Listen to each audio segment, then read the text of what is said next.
สบายดีอีกทีหนึ่งเส้นเก่าเส้นเคยในมื้อนี้สิมาแนะนำเกี่ยวกับ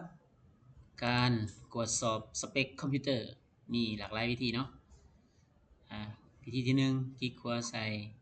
This PC หรือ My Computer จากนั้นเข้า Property นะเราก็จะเห็น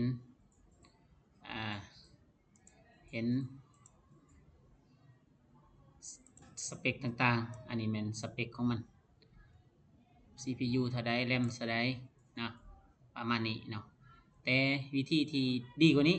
หรือว่าเฮ็ดให้เราสามารถตรวจสอบได้ละเอียดยิบเลยแม่นมีดังต่อไปนี้ขั้นตอนที่1ให้เราเปิด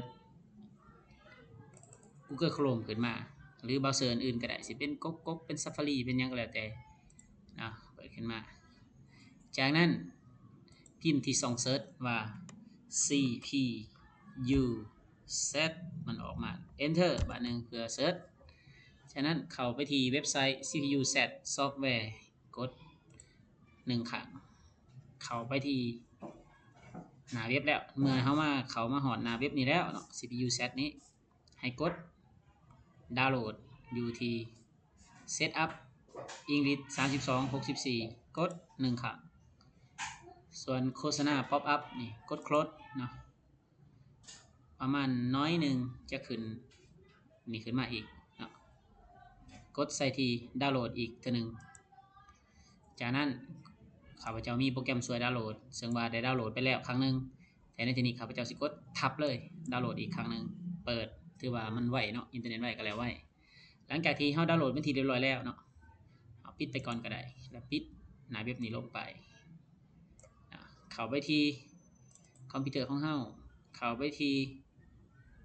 ดาวน์โหลดโฟลเดอร์ดาวน์โหลดจากนั้น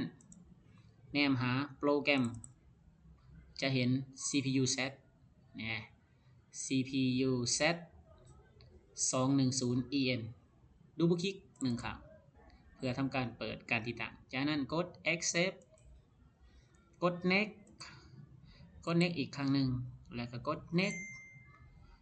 เฉพาะหัวข้อนี้มีความหมายว่าให้เราสร้างไอคอนอยู่ในหน้าจอในที่นี้เรายอมรับมันติ๊กให้อยู่แล้วเราก็ติ๊กตามเก่ากด next กด install ถือว่าส่วน view CPU set list me เนี่ยอ่านเกี่ยวกับ CPU set เราบ่จำเป็นติ๊กออกก็ได้กดพินิจถือว่ามาฮอดนี้ขั้นตอนการติดตั้งโปรแกรม CPU set เพื่อตรวจสอบสเปคคอมพิวเตอร์ก็สิ้นสุดลงเฮามานำใส่นำกันเลยนี่ตัวโปรแกรมมันอยู่นี่ข้าพเจ้าสิจับใหญ่ขึ้นมาเถิงดูคลิกใส่เพื่อเปิด CPU set ขึ้นมา CPU set ขึ้นมาแน่นะเฮาก็จะได้ความละเอียดกิ๊บเลยว่าคอมหน่วยนี้สเปคแนวใดอีหยังแนวใดเนาะอย่างเช่นในตัวอย่าง CPU Intel Core i5 เนาะอย่างเช่นในที่นี้เนาะ CPU ก็คือวางนี้เนาะหัวข้อ CPU นี่จับก่อนนี่เนาะแนมของมัน Core i5 เห็นบ่มีจักเทรดจักคลอเฮาสิฮู้เบิดสปีดสูงสุดเท่าใดแม็กซิมัมเท่าใดมีเลเวล1ฮอดเลเวล3บ่แล้วแต่จากนั้นเนาะนอกจากนั้นแล้วยังมีสามารถตรวจสอบได้ว่าเมมโมรีแบบละเอียดกิ๊บเนาะแหละซึ่งขอตรวจหลายๆเนาะซึ่งเฮาสามารถเวลาเฮาสิไปเลือกซื้อ